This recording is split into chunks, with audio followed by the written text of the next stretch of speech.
సహోదరి, నువ్వు దేవునికి దగ్గరగా చేరుతున్నప్పుడు, నీ ఆత్మీయతను పెంపొందించుకుంటున్నప్పుడు, నీ కుటుంబాన్ని కట్టుకోవాలి వాక్యానుసారంగా నువ్వు ఆశిస్తున్నప్పుడు, నువ్వు మందిరానికి వచ్చి ఇంటికి వెళ్తావో లేదో అనేక సందర్భాల మీ ఆయన దెయ్యం పట్టేస్తాయి.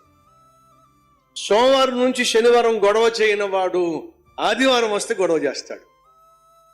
ఆదివారం వస్తే ఎక్కడ లేని కోపం వచ్చేస్తే. కారణం చెప్పండి, సైతానికి అస్సలు ఇష్టం లేదు నువ్వు దేవుని సన్నిధికి వచ్చి జీవము కలిగిన దేవుణ్ణి ఆరాధించడం. అలాగే సహోదరులు, మీ భార్య అన్నిసార్లు అన్ని వేళల్లో అన్ని రోజులు సహకరించవచ్చు, ఆప్యాయతను పంచిపెట్టచ్చు. కానీ మందిరానికి వచ్చావని తెలిస్తే, నువ్వు ప్రార్థన చేయడానికి వచ్చావని తెలిస్తే, నువ్వు సేవలో పాలు పంచుకోవడానికి వచ్చావని తెలిస్తే, అది సిస్టర్స్ కావచ్చు, బ్రదర్స్ కావచ్చు, ఏదో ఒక తొందర ఇంట్లో వచ్చి పడుతుంది, ఏదో ఒక పెను తుఫాను ఇంట్లో చెలరేగుతుంది. ప్రశాంతంగా దేవుణ్ణి ఆరాధించి నువ్వు తిరిగి ఇంటికి వెళ్ళావంటే ఏదో ఒక గొడవ లేస్తుంది. ఎందుకు ఇలా జరుగుతుందో చెప్పండి, సైతాన్ యొక్క తంత్రం. నువ్వు దేవుని సన్నిధికి వచ్చి ప్రశాంతంగా ఇంటికి వెళ్ళడం సైతానికి ఇష్టం లేదు.